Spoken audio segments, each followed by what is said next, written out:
I think it would be easy to say that sex is a good barometer because for most people, when you're battling out the wars of personal development, the wars of do I belong to you or do I belong to me, sex usually suffers. But there are people for whom they can be battling things out and sex doesn't deteriorate one iota, but that's not really something good. These are two people who are very often so out of contact with each other, and also sex isn't connected to anything personal, that they can be in the middle of World War III, and when it's time to take off their clothes, they can just go ahead, and I won't say that they have a good time, but they can certainly go through the act.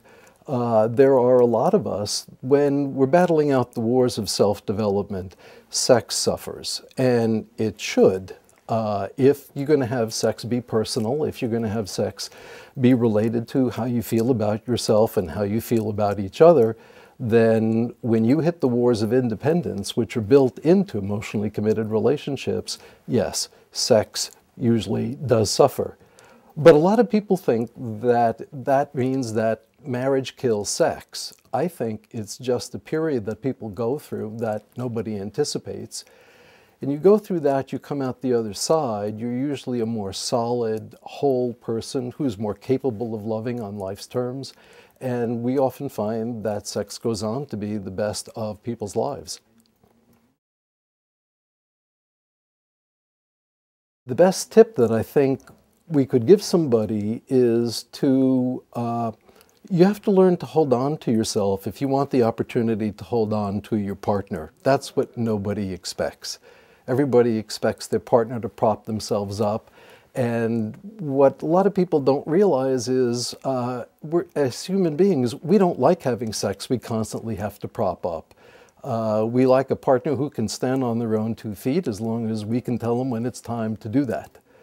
So I think one of the primary tips to give people is to help them get a much more realistic view of the pattern of marriage, and that gives you hope when you're having a difficult time. We did some very interesting research now.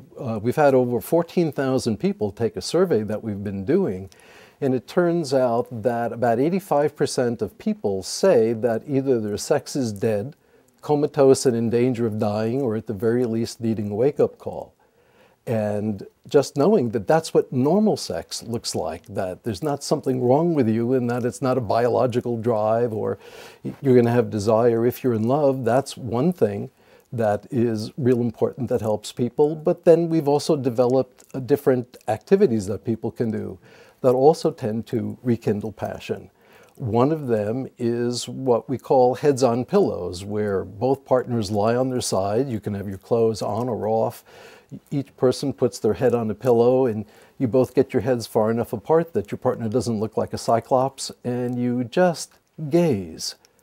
And there's a whole lot of people that they have the feeling of, I know how you'd want to have sex with me, but after all these years, why would you want to look at me? Why do you still love me? And I think that's one of the great mysteries of love, that most of us find that we don't believe that we would be truly loved if we were truly known. And that's one of the miracles of love, to be able to lie in bed, looking in each other, being in each other's arms, and to stop all the rubbing and all the different things that people do and just take the time to be together. For a whole lot of people, that's enough to bring tears to their eyes when they realize that this is really, really personal.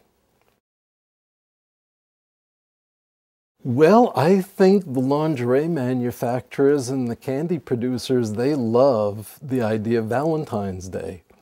And I think probably we could all use a little wake-up call once in a while, not to take our partner for granted. But for a whole lot of couples, it really focuses their attention on what they don't have. They know that they can buy all the candy, they can buy Fredericks of Hollywood, and it doesn't instill passion. In some ways, it instills anger.